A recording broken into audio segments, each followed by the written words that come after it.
Hi, and welcome to Matt Holman Talks Mental Health, the podcast where I have the opportunity to sit down and chat mental health with amazing humans. For this episode, I'm so happy to introduce Laura Trendall Morrison to the conversation. Welcome, Laura. Hi, Matt. Thank you for inviting me. Oh, you're more than welcome. It's lovely to see you. Just a very quick introduction from my perspective, and then I'll ask Laura, you can do your introduction. You can tell people everything about who you are and what you do and so on. But Laura and I actually met back in 2019, towards the end of 2019, when we were both stood up on a stage in the middle of Wales talking about subjects that we're really passionate about. We both delivered TEDx talks, which was just incredible. So you can go check those out. I'll encourage people to go and have a look. They're still available on YouTube. I might even drop a link into it. But yeah, we met there and then we've stayed in touch. Randomly, we bumped into each other at a hotel as I was doing a training course and Laura was attending a training course in Basingstoke, where I live. And that was the last time we actually physically saw each other, but we've stayed in touch since then, remotely and through these wonderful virtual worlds. So welcome, Laura. Lovely to see you. You do your introduction. Thank you, Matt. So I'm Laura Trendall Morrison. I run the Game Changer Consultancy and I focus on strategy, leadership and management. So as you can imagine, I have a lot of conversations with leaders and with managers about mental health and the impact of that in the workplace as part of those conversations and facilitations. Brilliant stuff. And you do work all over the world as well, right? And you deliver those to different cultures. I do. Pre-COVID, I was traveling internationally, typically about 30 countries a year. I've worked with over 50 different nationalities, and I thoroughly enjoy it, meeting such a diverse range of people and actually seeing how the mental health conversation is different in different countries and the levels of acceptance. So my background, I first became engaged and supporter with mental health as part of my work on industrial relations for British Telecom. I had responsibility when I was doing that for BT and Prospect for health, safety and well-being. And this was back in 2011, before mental health was really a big topic on the agenda, though we were very, very aware of it, that it was beginning to increase as one of the drivers of absences and issues in the workplace. But it's interesting to see other countries now beginning to move to where the UK is in terms of well-being and being mindful about how they lead and the impact it has on others. Brilliant. Yeah. And if we get time, we'll delve into some of those cultural differences that you might have seen. It'd be interesting to see your insights. But this is your story. This is about Laura and your relationship, I guess, with mental health, or your journey with mental health. That's what this is all about. So I'm just going to give you freedom to talk about whatever you want to talk about, but tell us a bit about your journey with mental health.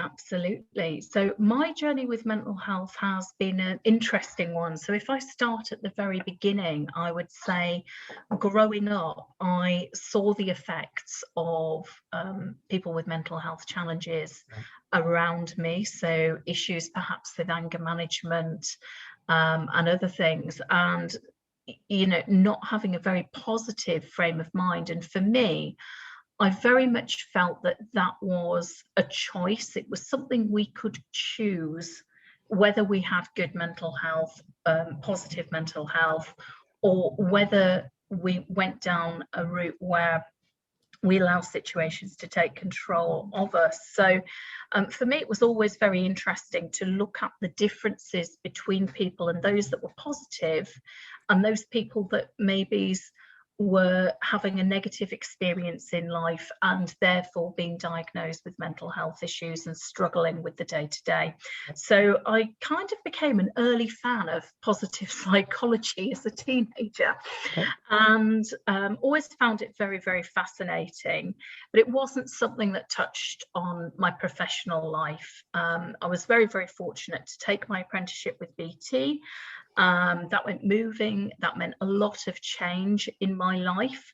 And I felt that I handled change very, very well. Change has always been something for me that I've really, really embraced. But it wasn't until I was probably about 24 and I'd done quite well in my career. I'd moved down to London. I'd been promoted rapidly into roles with quite a lot of responsibility for that age.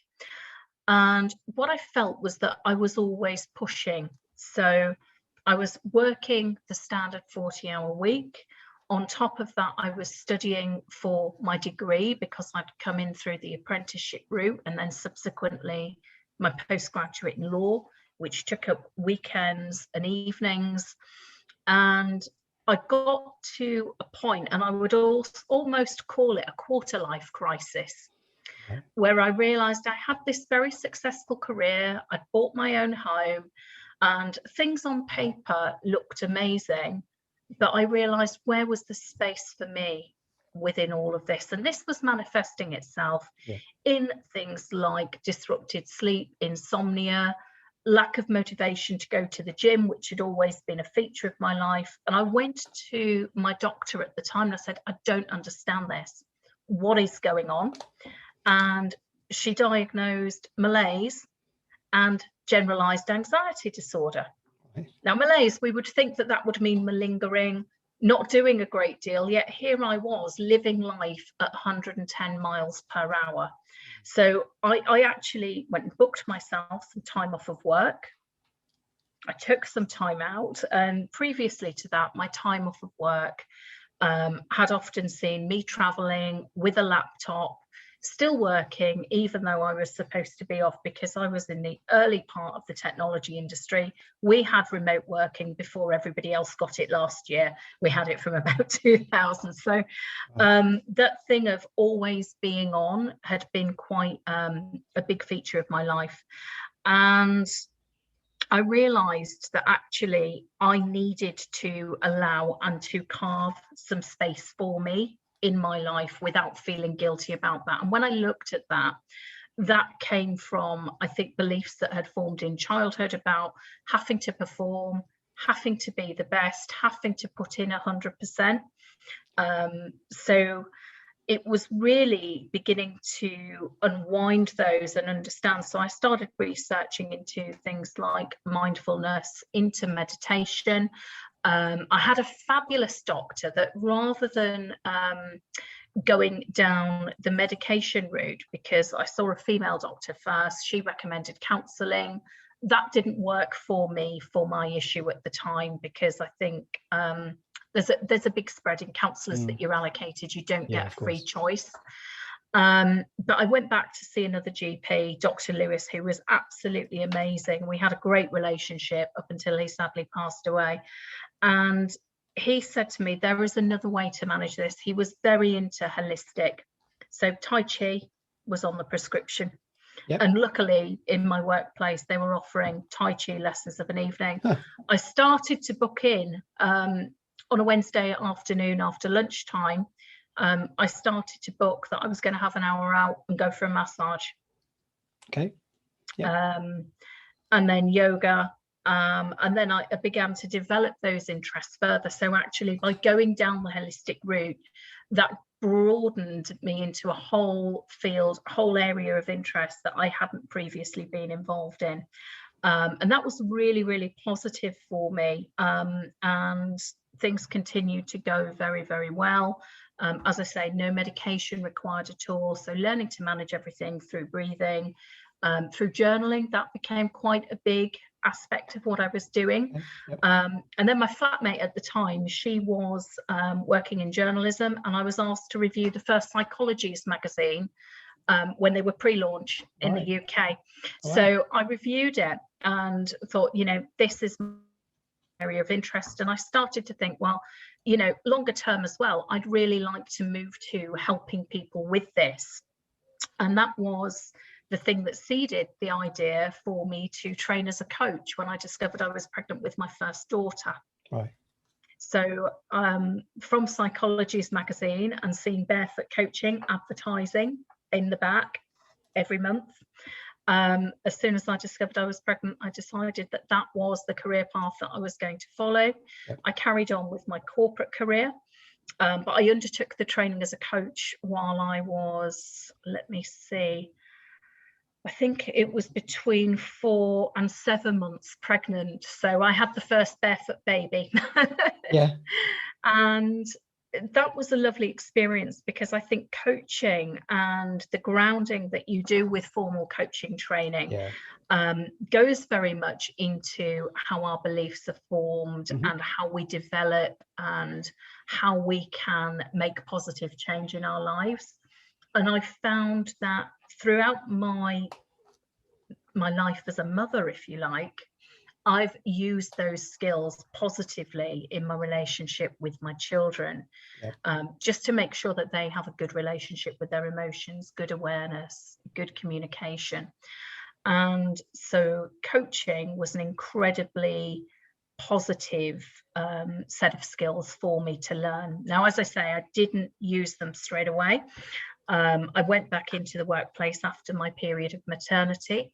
And that was also after having had a misdiagnosis with postnatal mental health, which was quite a scary experience. Yeah, of course.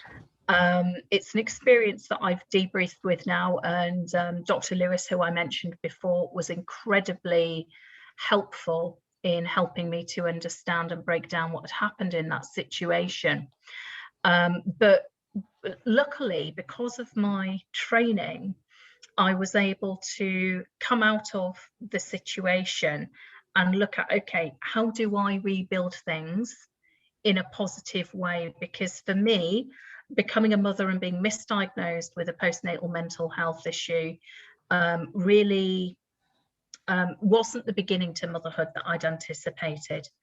So it was a case of, okay, how do I rediscover positive health? And, you know, with the misdiagnosis had been medication as well, so that had quite a severe impact. So my first thing was looking at recovering my fitness health first and foremostly, and developing a program for that. And I kind of just went right back to basics with everything.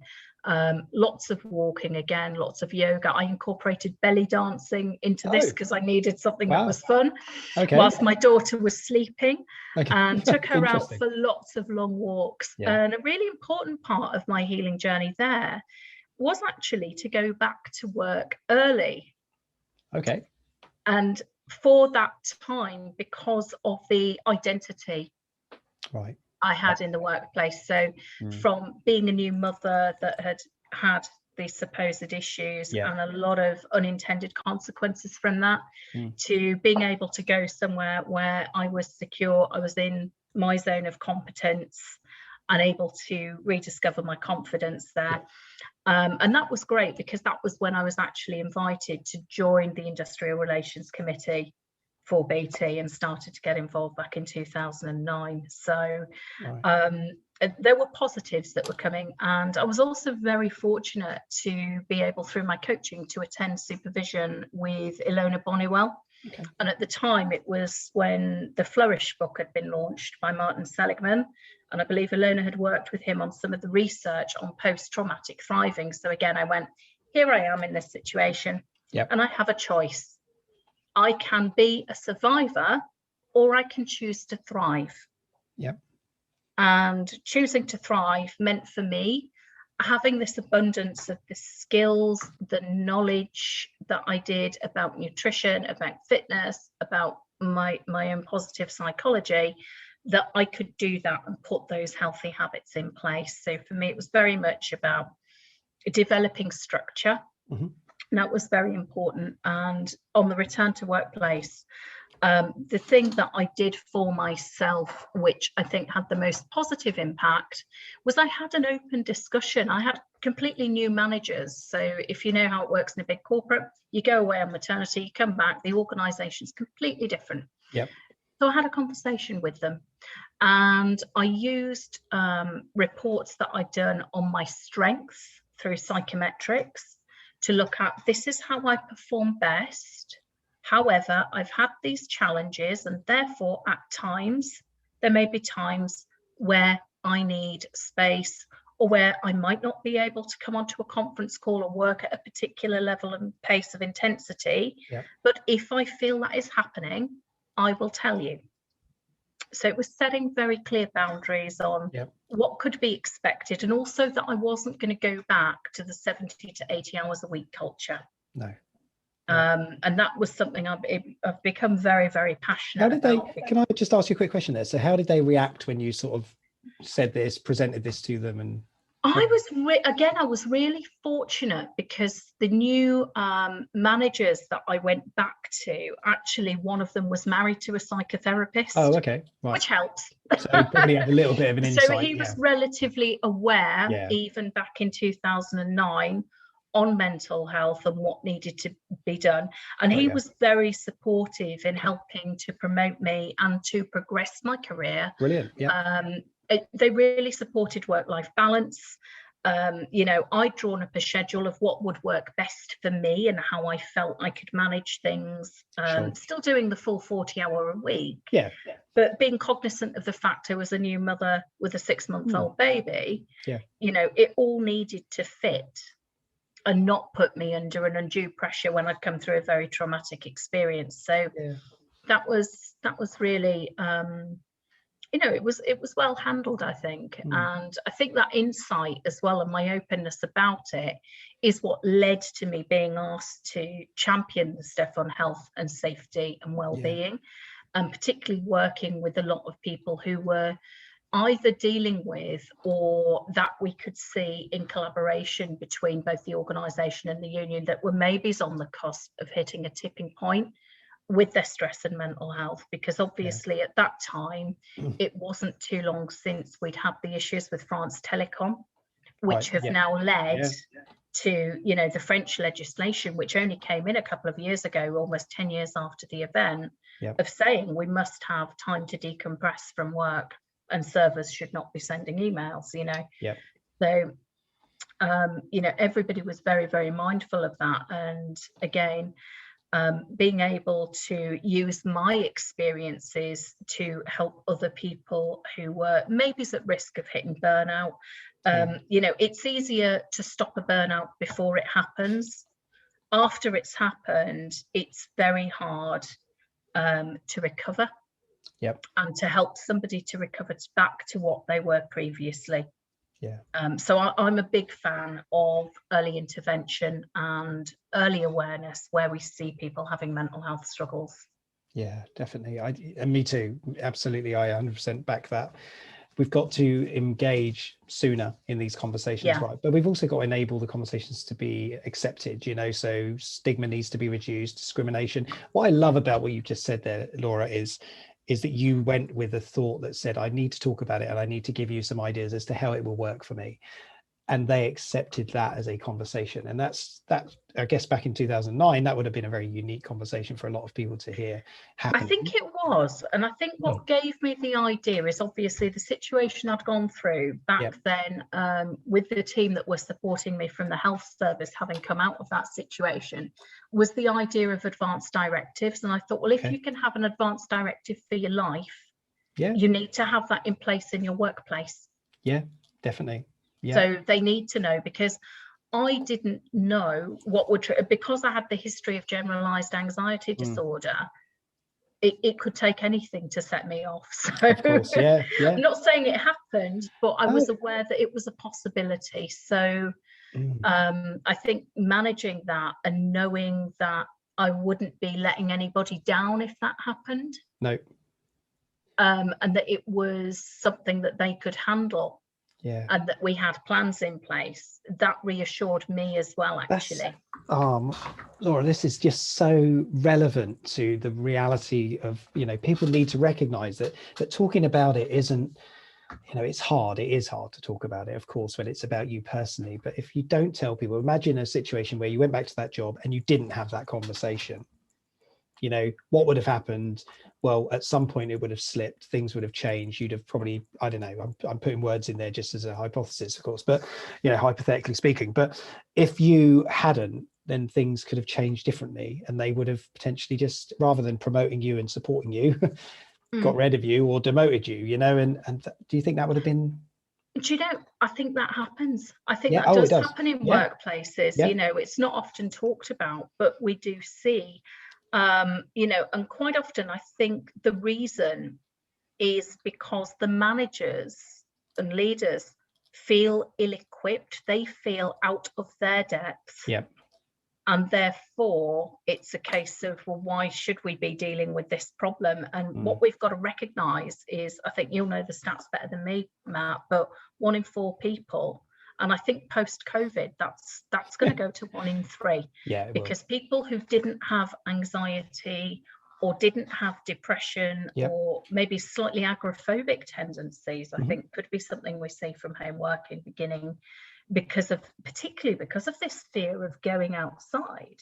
You know, we could be dealing with some big issues when it comes to people returning to workplaces. And I foresee, you know, my colleagues in the HR industry are going to be very, very busy people having performance and capability conversations. You know, how do we make businesses ready for that? It's almost like, you know, we have a personal development plan which talks about our organizational learning, but perhaps we should be looking more holistically at our employees and understanding, you know, what is their situation. And that's it, isn't it? It's what's their situation, and it has to be individual. This is the challenge. It has to be individual, because I can't look at you and then look at somebody else and say, well, they're both the same. You know, you don't look the same, you don't live in the same place, you don't have the same you know, things around you, you don't have the same life as everybody else. And that's the challenge, isn't it? It's helping leaders or managers, and I train leaders and managers as well, and it's helping them to recognize that, you know, you've got to get to know people, you've got to really know how people work to be able to understand them. And that's what you do, right? That's what you're helping these people to recognize a lot of. So talk a little bit about, so let's talk about the evolution to the Game Changer Consultancy business that you have. So you've been through these experiences, and I love the fact that you're so honest and open about them. And that's great, because that makes you an amazing human in my eyes. So there you go, top marks for that, top 10. So what happened and how did that come about? So my decision to set up the Game Changer Consultancy, I'd actually registered the business. Its first incarnation was Delta Professional Coaching back in 2008, when I was expecting my eldest daughter, now Avalon, who is now going to be 12 this month. And it came about because, as I say, I knew the power of coaching. I knew that it could help people, and I was able to do some privately whilst managing my corporate career. My corporate career, I had my second daughter, continued to go very well. I became the chair of the BT Women's Network, which was fantastic and opened me up to a lot of other discussions and people. So I had a really, really good time there. But, you know, unfortunately, I think, you know, there were changes in the company. And with my background with stress and anxiety, that actually became a factor. And I said to my company, I said, I'm going to have to take stress leave. And I took it and I reflected and I thought, is now the time that I need to step out and do my own thing? Because what had begun to happen is the same things, the same issues, you know, time after time in the company. And I'd worked on a very high profile negotiation for 2 years, which had really, you know, necessitated me doing early mornings, late nights, a lot of pressure. And whilst I could handle it, it got to the point where there was just a change in the management, a change in direction, and it was just too much. And at that point, I said to them that I was going to proactively take stress leave. I had that conversation with my GP, who was very supportive of that, take the reflection time.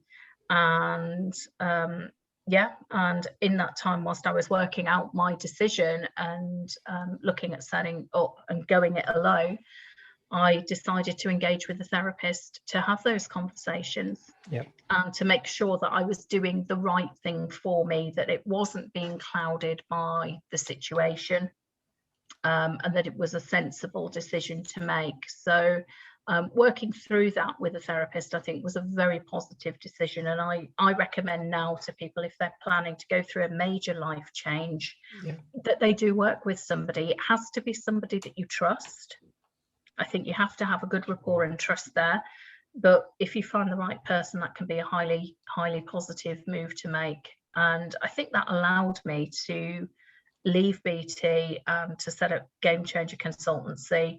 and to hit the ground running with it really and begin to develop it. Brilliant. And it's going well, is it? It's going well. Yeah. It's going well despite COVID. We are still here. Changing games. Going. Still changing games, right? Yep, changing the game. And but no, we've got some lovely clients, and I'm really, really happy with the work that we're doing. And the one thing that I find really encouraging is most of my work over the last 2 years has been for work for leaders with emotional intelligence and communication. Yep. And so there is a real understanding that to be a leader or manager, it's not about the technical performance or seniority. There is much more emphasis coming on how they deal with people. Yep. Brilliant. And that's the focus we need to have, definitely. And I think that's a changing world at the moment. We're seeing more towards the human element of work, which is great. And it's just taken far too long to get here. But you know, we're here now. So let's continue this journey and this conversation. We've got a few more minutes.